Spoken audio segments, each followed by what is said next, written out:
ओम गणेशाय नमः। जय श्री राम। रामचरितमानस खंड 6 दूसरा भाग। तो तुलसीदास द्वारा रचित रामचरितमानस अवधि में लिखी गई राम की कथा का हिंदी रूपांतर। इस श्रृंखला रामचरितमानस में आप पढ़े या सुने भगवान राम के जन्म से लेकर लंका पर विजय तक की पूरी कहानी। तो आज है छठा खंड।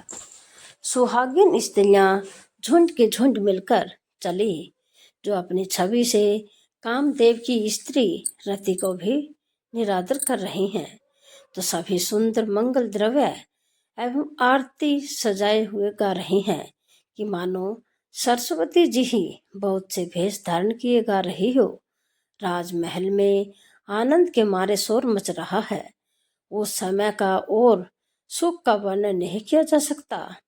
कौशल्या जी आदि श्री रामचंद्र जी की सब माताएं प्रेम के विशेष वश होने से शरीर की सुध भूल गई और गणेश जी शिव जी का पूजन करके उन्होंने ब्राह्मणों को बहुत सा दान दिया। वे ऐसी परम प्रसन्न हुई कि मानो अत्यंत दरिद्री चारों पदार्थ पा गया हो। सुख और महान आनंद से विवश होने के कारण सब माताओं के शरीर शिथिल हो गए हैं, उनके चरण चलते नहीं हैं।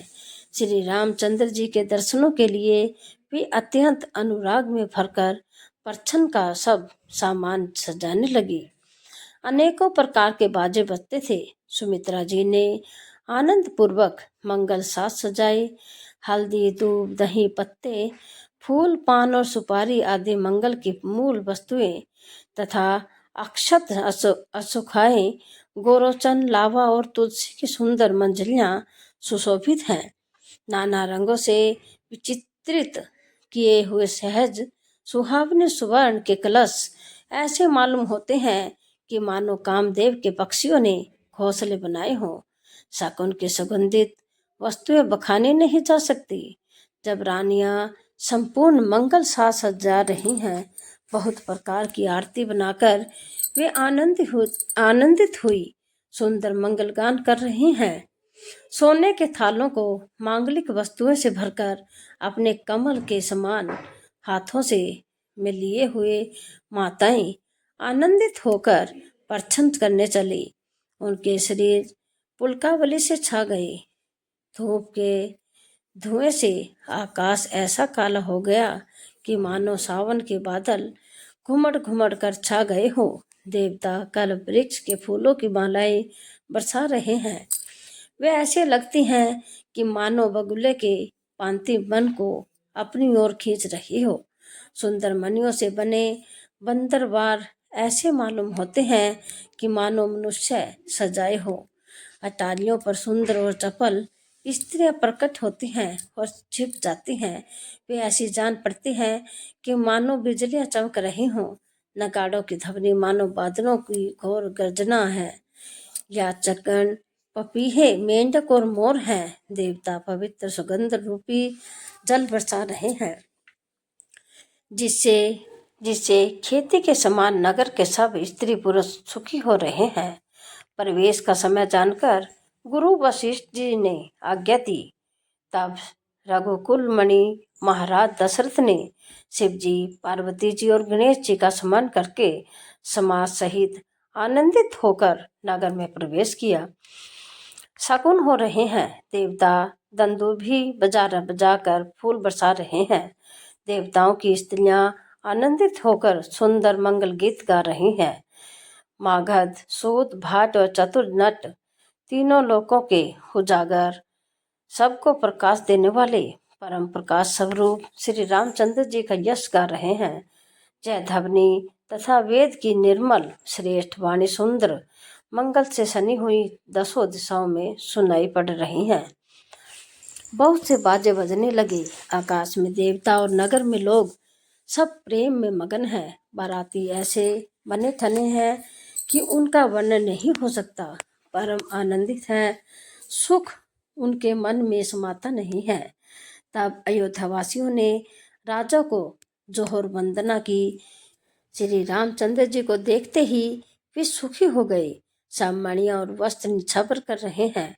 नेत्रों में प्रेम अश्रुओं का जल भरा है और शरीर पुलकित है। नगर नगर की स्त्रियां आनंदित होकर आरती कर रही हैं और सुंदर चारों कुमारों को देखकर हर्षित हो रही हैं।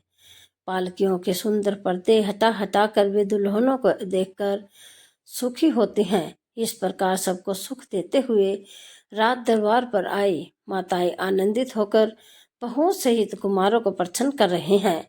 वे बार बार आरती कर रही हैं। उस प्रेम और महान आनंद को कौन कह सकता है।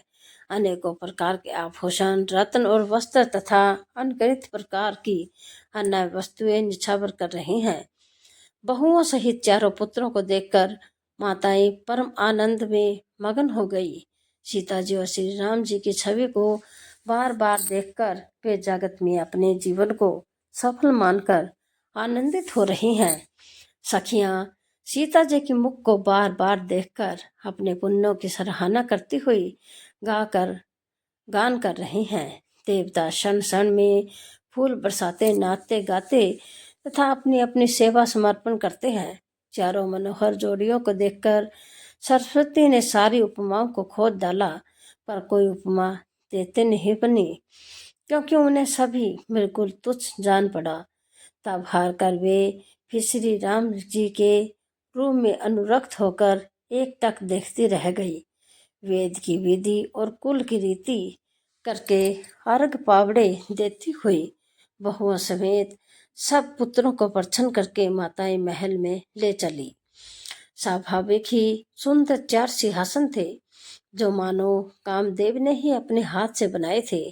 उन पर माताओं ने राजकुमारियों और राजकुमारों को बैठाया और आदर के साथ उनके पवित्र चरण धोए गए। फिर वेद की विधि अनुसार मंगलों के निधान, दूल्हे और दुल्हनों की धूप दीप और नैवेद्य आदि के द्वारा पूजा की। माताएं बारंबार आरती कर रही हैं और वर वधुओं की सिरों पर सुंदर पंखे तथा चंपा ढल रहे हैं। अनेकों वस्तुएं निछावर हो रही हैं और सभी माताएं आनंद से भरी हुई ऐसे सुशोभित हो रही हैं कि मानो योगी ने परम तत्व को प्राप्त कर लिया, सदा के रोगी ने मानो अमृत पा लिया, जन्म का दरिद्री मानो पारस पा गया, अंधे को सुंदर नेत्रों का लाभ हुआ, गूंगे के मुख को मानो सरस्वती आ विराजी और सुरवीर ने मानो युद्ध में विजय पा ली। इन सुखों से भी 100 करोड़ गुना बढ़कर आनंद माताएं पा रहे हैं, क्योंकि रघुकुल के चंद्रमा श्री राम जी विवाह करके भाइयों सहित घर आए हैं। माताएं लोक रीति करती हैं और दूल्हा दुल्हन सबको चाहते हैं कि इस महान आनंद और विनोद को देखकर श्री राम जी मन ही मन मुस्कुरा रहे हैं। मन की सभी वासनाएं पूरी हुई जानकर देवता और पितरों का भली भांति पूजन किया। सबकी वंदना करके माताएं यही वरदान मांगती हैं कि भाइयों सहित श्री राम जी का कल्याण हो। देवता अंतरिक्ष से आशीर्वाद दे रहे हैं और माताएं आनंदित हो आंचल भर भर कर ले रही हैं। तदंतर राजा ने बारातियों को बुलवा लिया और उन्हें सवारियां वस्त्र मणि और आभूषण आदि दिए। आज्ञा पाकर श्री राम जी को हृदय में रखकर वे सब आनंदित होकर अपने अपने घर गए। नगर के समस्त स्त्री पुरुषों को राजा ने कपड़े और गहने पहनाए। घर घर बधावे बजने लगे। याचक लोग जो जो मांगते हैं विशेष प्रसन्न होकर राजा उन्हें वही देते हैं। संपूर्ण सेवकों और बाजे वालों को राजा ने हर प्रकार के दान और सम्मान से संतुष्ट किया। सब जोहार वंदना करके आशीष देते हैं और गुण समूह की कथा गाते हैं। तब गुरु और ब्राह्मणों सहित राजा दशरथ जी ने महल में गमन किया। वशिष्ठ जी ने जो आज्ञा दी उसे लोक और वेद की विधि के अनुसार राजा आदरपूर्वक किया। ब्राह्मणों की भीड़ देखकर अपना बड़ा भाग्य जानकर सब रानियां आदर के साथ उठी, चरण धोकर उन्होंने सबको स्नान करवाया और राजा से भली भांति पूजन करके उन्हें भोजन करवाया। आदर, दान और प्रेम से पुष्ट हुए वे संतुष्ट मन से आशीर्वाद देते हुए चले। राजा ने गाधीपुत्र विश्वामित्र की बहुत तरह से पूजा की और कहा, हे नाथ, मेरे समान धन्य दूसरा कोई नहीं है। राजा ने उनकी बहुत प्रशंसा की और रानियों सहित उनकी चर धूलि को ग्रहण किया। उन्हें महल के भीतर ठहरने की को उत्तम स्थान दिया, जिससे राजा और सब रानीवास उनका मन जोहता रहे, अर्थात जिसमें राजा और महल की सारी रानियां स्वयं उनके इच्छा अनुसार उनके आराम की ओर दृष्टि रख सके। फिर राजा ने गुरु वशिष्ठ जी के चरण कमलों की पूजा की और विनती की। उनके हृदय में कम प्रीति न थी। बहुएं सहित सब राजकुमार और सब रानियां समेत राजा बार बार गुरु जी के चरणों की वंदना करते हैं और मुनीश्वर आशीर्वाद देते हैं कि राजा ने अत्यंत प्रेम पूर्वक हृदय से पुत्रों को और सारी संपत्ति को सामने रखकर उन्हें स्वीकार करने के लिए विनती की।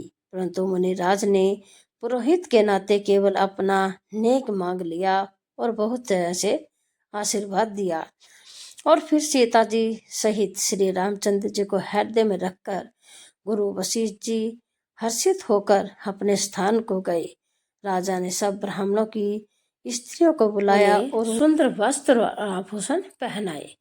फिर सब नगर भर की सौभाग्यवती बहन, बेटी, भांजी आदि को बुलवा लिया और उनकी रुचि समझकर उन्हें परिहावनी दी।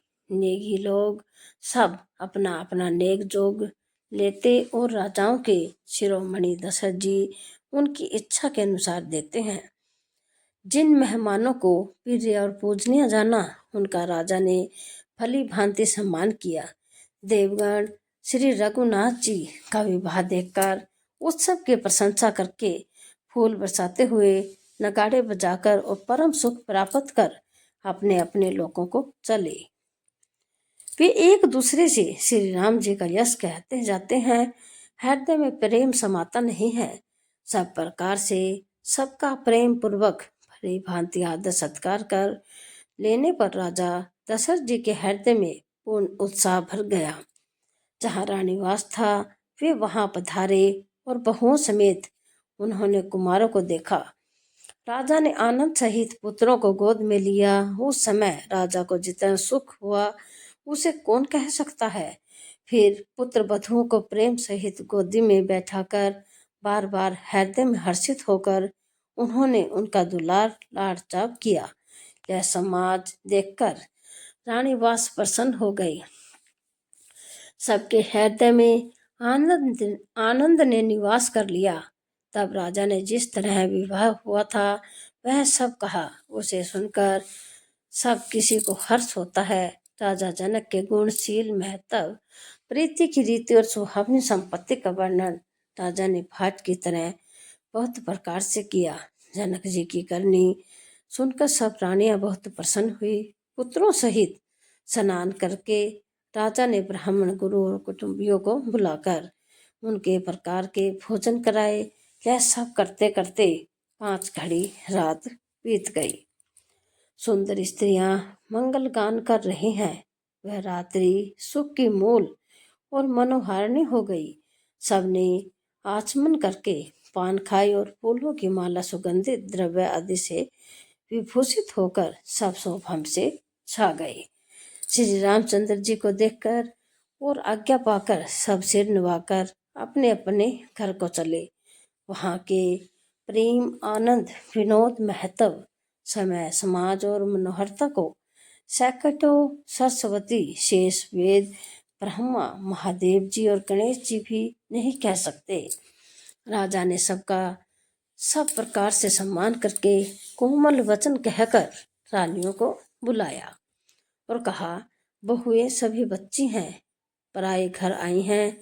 इनको इस तरह से रखना जैसे नेत्रों को पलकें रखती हैं। लड़के थके हुए नींद के वश हो रहे हैं। इन्हें ले जाकर शयन कराओ। ऐसा कहकर राजा श्री राम जी के चरणों में मन लगाकर विश्राम भवन में चले गए। राजा के स्वभाव से ही सुंदर वचन सुनकर रानियों के मणियों से जुड़े स्वर्ण के पलंग बिछवाए, गद्दों पर गौ के दूध से फेन के समान सुंदर एवं कोमल उनके सफेद चादरें बिछवाई। सुंदर तकियों का वर्णन नहीं किया जा सकता।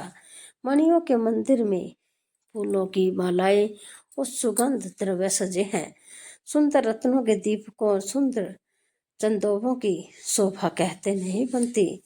जिसने उन्हें देखा हो वही जान सकता है। इस प्रकार सुंदर शैया सजाकर माताओं ने श्री रामचंद्र जी को उठाया और प्रेम सहित पलंग पर बिठाया। श्री राम जी ने बार बार भाइयों को आज्ञा दी, तब वे अपने अपने सैयों पर सो गए। श्री राम जी के सांवले सुंदर कोमल अंगों को देखकर सब माताएं प्रेम सहित वचन कह रही हैं कि हे तात, मार्ग में जाते हुए तुमने बड़ी भयावनी ताड़का राक्षसी को किस प्रकार से मारा। बड़े भयंकर राक्षस को जो व्यक्ति योद्धा थे और जो युद्ध में किसी को कुछ नहीं गिनते थे, उन दुष्ट मारीच और सुबाहु को सहायकों सहित तुमने कैसे मारा। हे तात, मैं बलय लेती हूँ कि मुनि की कृपा से ही ईश्वर ने तुम्हारी बहुत सी बलाओं को टाल दिया। दोनों भाइयों ने यज्ञ की रखवाली करके गुरु जी के प्रसाद से सब विद्याएं पाई। चरणों की धूलि लगते ही मुनि पत्नी अहिल्या तर गई। विश्व भर में क्या कीर्ति पूर्ण रीति से व्याप्त हो गई। कच्छप की पीठ व्रज और पर्वत से भी कठोर शिव जी के धनुष को राजाओं के समाज में तुमने तोड़ दिया। विश्व विजय के यश और जानकी को पाया और सब भाइयों को ब्याह कर घर लाए। तुम्हारे सभी कर्म अमानुषी हैं, मनुष्य की शक्ति के बाहर हैं, जिन्हें केवल विश्वामित्र जी की कृपा से सुधारा है, संपन्न किया है। हे तात, तुम्हारा चंद्रमुख देखकर आज हमारा जगत में जन्म लेना सफल हुआ। तुमको बिना देखे तो दिन बीते हैं। उन्होंने ब्रह्मा गिनती में न ले विनय भरे उत्तम वचन कहकर श्री रामचंद्र जी ने सब माताओं को संतुष्ट किया। फिर शिव जी गुरु और ब्राह्मणों के चरणों का स्मरण कर नेत्रों को नींद के वश किया। नींद में भी उनका अत्यंत सलोना मुखड़ा ऐसा सो रहा था कि मानो संध्या के समय का लाल कमल सोह रहा हो। स्त्रियां घर घर जागरण कर रही हैं और आपस में एक दूसरे को मंगलमयी गालियां दे रही हैं। रानियां कहती हैं कि हे सजनी, देखो आज रात्रि की कैसी शोभा है, जिससे अयोध्यापुरी विशेष शोभित हो रही है। यो कहती हुई सासे सुंदर बहू को लेकर सो गई, मानो सर्पों ने अपने सिर के मणियों को हृदय में छिपा लिया है। प्रातःकाल पवित्र ब्रह्म मुहूर्त में प्रभु जागे, मुर्गे सुंदर बोलने लगे, भाट और मागधों ने गुणों का गान किया तथा नगर के लोग द्वार पर जोहार करने को आए। ब्राह्मणों, देवताओं, गुरु पिताओं और माताओं की वंदना करके आशीर्वाद पाकर सब भाई प्रसन्न हुए। माताओं ने आदर के साथ उनके मुखों को देखा, फिर राजा के साथ दरवाजे पधारे। सब भाव से ही पवित्र चारों भाइयों ने पवित्र सरयू नदी में स्नान किया और प्रातः किल्या करके वे पिता के पास आए। राजा ने देखते ही उन्हें हृदय से लगा लिया। तदंतर वे आज्ञा पाकर हर्षित होकर बैठ गए। श्री रामचंद्र जी के दर्शन पाकर और नेत्रों के लाभ के बस यही सीमा है, ऐसा अनुमान कर सारी सभा शीतल हो गई। फिर मुनि वशिष्ठ जी और विश्वामित्र जी आए। राजा ने उन्होंने सुंदर आसन पर बैठाया और पुत्रों समेत उनकी पूजा करके उनके चरणों लगे। दोनों गुरु श्री राम जी को देखकर प्रेम में मुग्ध हो गए। वशिष्ठ जी धर्म के इतिहास कह रहे हैं और राजा रानीवास सहित सुन रहे हैं, जो मुनियों के मन में भी अगम्य है। ऐसी विश्वामित्र जी की करनी को वशिष्ठ जी ने आनंदित होकर बहुत प्रकार से वर्ण किया है। वामदेव जी बोले, हे सब बातें सत्य है। विश्वामित्र की सुंदर कीर्ति तीनों लोकों को छाई हुई है। यह सुनकर सब किसी को आनंद हुआ। श्री राम लक्ष्मण के हृदय में अधिक उत्साह हुआ। नित्य ही मंगल आनंद और उत्सव होते हैं। इस तरह आनंद में दिन बीतते जाते हैं। अयोध्या आनंद से भरकर उमड़ पड़ी। आनंद की अधिकता अधिक से अधिक बढ़ती ही जा रही है। अच्छा दिन शोधकर सुंदर कंकड़ खोले गए। मंगल आनंद और विनोद तुम कुछ कम नहीं हुए। इस प्रकार नित्य नए सुख को देखकर देवता सिहाते हैं और अयोध्या में जन्म पाने के लिए ब्रह्मा जी से याचना करते हैं। विश्वामित्र जी अपने आश्रम जाकर जाना चाहते हैं और रामचंद्र जी के स्नेह और विनयवश रह जाते हैं। दिनों दिन राजा का सौगुना भाव देखकर महामुनिराज विश्वामित्र जी उनकी सराहना करते हैं। अंत में जब विश्वामित्र जी ने विदा मांगी तब राजा प्रेम मगन हो गए और पुत्रों सहित आज्ञा खड़े हो गए। वे बोले, हे नाथ, यह सारी संपदा आपकी है। मैं तो स्त्री पुत्रों सहित आपका सेवक हूँ। हे मुनि, लड़कों पर सदा स्नेह करते रहिएगा, मुझे भी दर्शन देते रहिएगा। ऐसा कहकर पुत्रों और रानियों सहित राजा दशरथ जी विश्वामित्र जी के चरणों पर गिर पड़े। उन्हें मुंह से बात नहीं निकलती। ब्राह्मण विश्वामित्र जी ने बहुत प्रकार से आशीर्वाद दिए और वे चल पड़े। प्रीति की रीति कहीं नहीं जाती। सब भाइयों को साथ देखकर श्री राम जी प्रेम के साथ उन्हें पहुंचाकर और आज्ञा पाकर लौटे। गादी कुल के चंद्रमा विश्वामित्र जी बड़े हर्ष के साथ श्री रामचंद्र जी के रूप, राजा दशरथ जी की भक्ति, चारों भाइयों के विवाह और सबके उत्साह और आनंद को मन ही मन सराहते जाते हैं। वामन देव जी और गुरुकुल रघुकुल के गुरु ज्ञानी वशिष्ठ जी ने फिर विश्वामित्र की कथा बखान कर कही। मुनि का सुंदर यश सुनकर राजा मन ही मन अपने पुण्यों के प्रभाव का बखान करने लगे। आज्ञा हुई तब सब लोग अपने अपने घरों को लौटे। राजा दशरथ भी पुत्रों सहित महल में गए। जहाँ तहाँ सब श्री रामचंद्र जी के विवाह की कथाएं गा रहे हैं। वही श्री राम जी का पवित्र व्यसन तीनों लोकों में छा गया। जब से श्री रामचंद्र जी का विवाह करके घर आए तब से सब प्रकार का आनंद अयोध्या में आकर बरसने लगा। प्रभु के विवाह में जैसा आनंद हुआ उसे सरस्वती और सर्पों के राजा शेष जी भी नहीं कह सकते।